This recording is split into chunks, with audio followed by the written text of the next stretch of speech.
دورہ ازبیکستان، تاشقند، ترمز، بخارا اور سمرقند کا 7 روزہ گروپ جو امام بخاری، امام ابو منصور ماتریدی، خواجہ بہاؤالدین نقشبندی اور دیگر اکابر و مشائخ نقشبند، مسجد بی بی خانم، مدارس ریگستان اسکوائر، ادارت المسلمین و لائبریری تاشقند، مصحف عثمانی و دیگر مصاحف، صحابی رسول قسم ابن عباس، خواجہ دانیہ و چشمہ ایوب اور دیگر تاریخ ساز اولیاء کرام کی قبور کی زیارت اور آثار سلف صالحین کا مشاہدہ کریں گے۔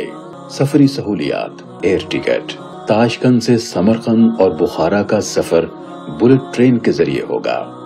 تمام زیارات پر آنے جانے کے لیے بہترین بس کا مستقل ساتھ ہوگا۔ رہائش کے لیے 4 سٹار ہوٹل، تمام مقامات اور زیارات کے سیاحتی ٹکٹس، ناشتے اور 2 وقت کے بہترین کھانے کی سہولت۔